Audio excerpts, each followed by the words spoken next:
बिस्मिल्लाहिर्रहमानिर्रहीम। अस्सलाम वालेकुम डियर स्टूडेंट्स, वालेकुम सलाम। कैसे हैं आप सब? अल्हम्दुलिल्लाह, अल्लाह का शुक्र। माशाल्लाह। आज का हमारा जो टॉपिक है वो स्टेबिलिटी से बारे में। किस चीज के बारे में? स्टेबिलिटी। स्टेबिलिटी का मतलब होता है इस्तेहकाम, यानी स्टेबल होना, एक जगह पे वो टिका रहना, एक इस हिसाब से हम इसको लेते हैं। ठीक है। What is the link between the stability and the position of center of the mass? This is the topic that I will cover in my today's lecture. Okay? इसमें मैं आपको यह सिखाऊंगा कि क्या सेंटर ऑफ मास का कोई लिंक है स्टेबिलिटी से या नहीं। अगर सेंटर ऑफ मास को हम ऊपर करें तो क्या होता है, नीचे करें तो क्या होता है।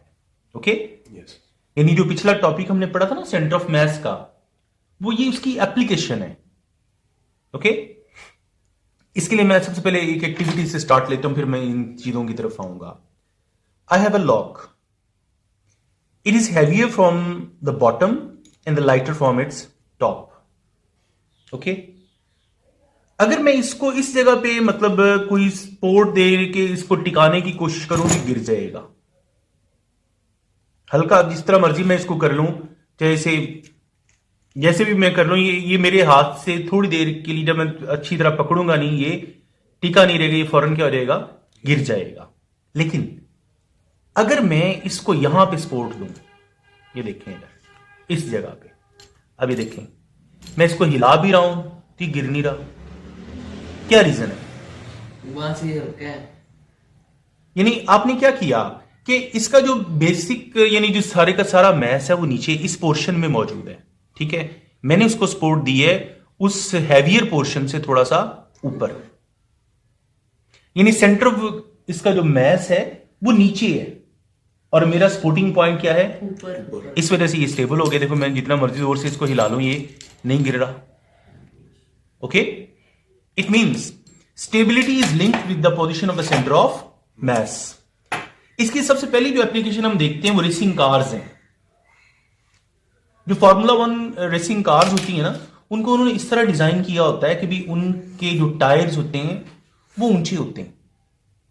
ठीक है, और दरमियान में उन्होंने मतलब एक बंदे की सीटिंग सिस्टम बनाया होता है, यहां पे बंदा बैठा होता है, यानी इसकी बॉडी को बहुत ही लो कर दिया गया होता है।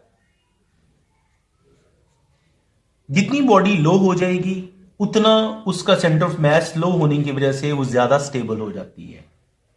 इसलिए ये जो फार्मूला 1 रेसिंग कार्स हैं, ये बहुत ही हाई स्पीड से ये सर्कुलर ट्रैक्स में मूव करती हैं, लेकिन उलटती नहीं। बहुत कम क्या होती है, वो उलटती नहीं। इसलिए जितनी गाड़ी नीची होगी ना, जितनी गाड़ी थोड़ा सा जमीन के पास होगी, उतना उसकी रोड ग्रिप ठीक होगी। यानी इसको आम जुबान में क्या बोलते हैं, रोड ग्रिप। इस गाड़ी की रोड ग्रिप एक हायर गाड़ी की निस्बत क्या है, अच्छी। ना फर्ज करें आप कैरी डब्बा पे जा रहे हैं, कैरी डब्बा जब 80-90 से ऊपर जाता है तो वो वाइब्रेट करना शुरू कर देता है। उसकी रीजन क्या है, वो ऊंचा है।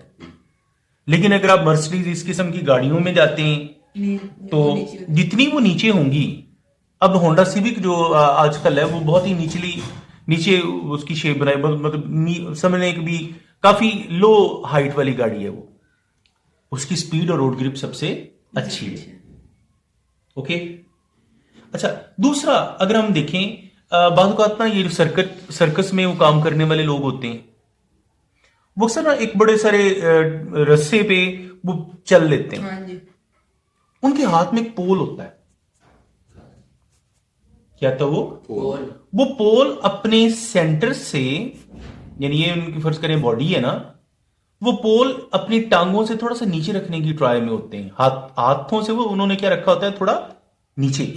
ये बेसिकली हैवी होता है। ये पोल क्या होता है, हैवी। अब उनका सेंटर ऑफ मास चला गया नीचे, क्योंकि पोल भी अब उनकी बॉडी का हिस्सा में उठाया जो है उन्होंने। तो जितना वो सेंटर ऑफ मास लो करते जाएंगे उतना वो ज्यादा स्टेबल होकर उसके ऊपर चलते रहेंगे। ओके? एक और मैं मिसाल देता हूं। बात करता आप किसी जैसे मरी वगैरह में अक्सर ना वो गुब्बारों वाले बैठे होते हैं, उनके पास एयर गन होती है। क्या होती है? Air gun. और वो सामने कहते हैं कि वो गुब्बारा फोड़ो तो आपको ये मिलेगा, यस। ठीक है। या वो अक्सर उनके पास इस तरह का एक टॉय होता है, उन्होंने ना एक सिस्टम के ऊपर उसको यूं टिकाया होता है और यहां पे करके दो इस तरह की बॉल उसके साथ बनी होती है, और वो कहते हैं कि यहां पे अगर आप निशाना मारोगे तो गिरेगा। वो हमें डॉज दे रहे होते हैं। ये जो बॉल्स होती है ना, ये हैवी होती हैं। जितनी बॉल्स हैवी होंगी और जितना ये पॉइंट ऑफ कांटेक्ट है इनका, जितना पॉइंट ऑफ कांटेक्ट से उससे लो करते जाएंगे उतनी वो क्या हो जाएंगी? स्टेबल। हम इसे यहां पे मारेंगे, ये हिल हिल के गिरेगा नहीं यहां से, क्योंकि उसका सेंटर ऑफ मास क्या होगा? नीचे। ओके। हां, अगर आप इसको हिट करें, इस बॉल को, तो 1 मिनट में वो गिर जाएगा। ओके। तो बहुत सारे लोगों को इस चीज का आइडिया नहीं होता, इस वजह से वो इसको मारने की कोशिश में होते हैं, हालांकि बॉल्स को मारना चाहिए, क्योंकि उन्होंने सेंटर ऑफ मास, ये बिल्कुल ऐसी है जैसे ये देखें लॉक की जो मैंने मिसाल दी कि इसका जो सेंटर ऑफ मास लो कर दिया गया है, यहां पे अगर हिट करेंगे तो इसको ज्यादा इफेक्ट होगा, इधर हिट करने से कोई फर्क इसको नहीं पड़ेगा, हिल के टिकेगा अपनी जगह पे। ओके। इसी तरह ना ये पर्च पैरट अक्सर लोगों ने मतलब रखे होते हैं, इनकी जो टेल होती है ये वाली, ये हैवी मटेरियल की बनी होती है। ऊपर गत्ता होता है, नीचे क्या होता है? Heavy material.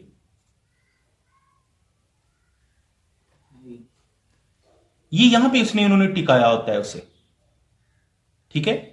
तो जिस जगह ये टिका हुआ है ये इसका पॉइंट ऑफ कांटेक्ट है, लेकिन सेंटर ऑफ मास क्या है?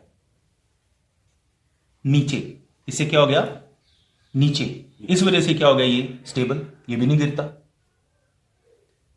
दूसरा, अक्सर ना हम पेट्रोल पंप्स पे इस तरह के बाज़ ना वो पेंगुइन्स वगैरह इस तरह के जो बॉल टाइप चीजें उन्होंने वहां पे रखी होती हैं, वो खड़ी होती हैं।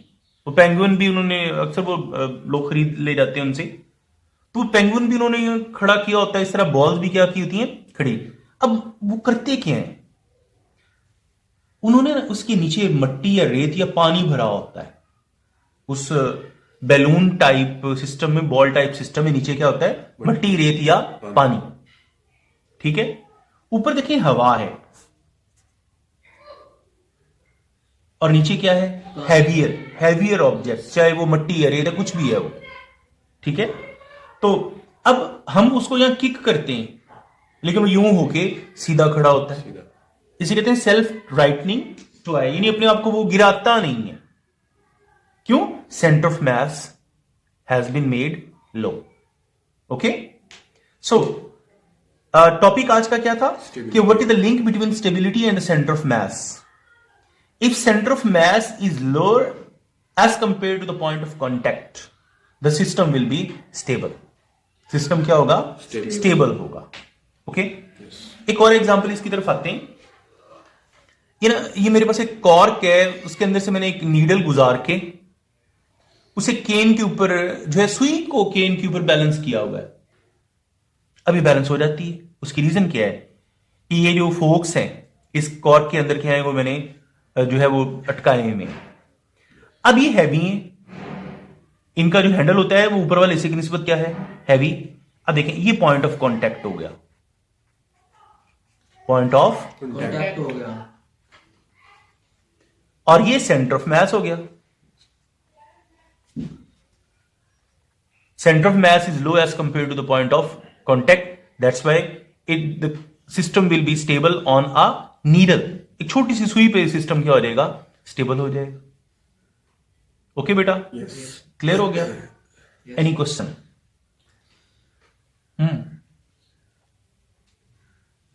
फिर आप मुझे ये बताएं, अगर आपके पास एक गाड़ी हो जिसकी हाइट ज्यादा हो और एक गाड़ी जिसकी हाइट कम हो, तो कौन सी ज्यादा रोड ग्रिप? कम।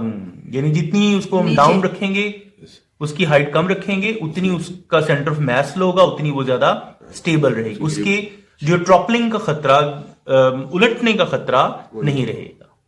क्लियर? यस। चल अच्छा बेटा, ये जो बेसिकली तो ये सवाल समझने के लिए शॉर्ट क्वेश्चन टाइप ही है, लेकिन आप इसको रीड कर लें, ये छोटी छोटी एप्लीकेशंस आपकी डेली लाइफ में हेल्प करेंगी। ठीक है? Thank you. Allah Hafiz.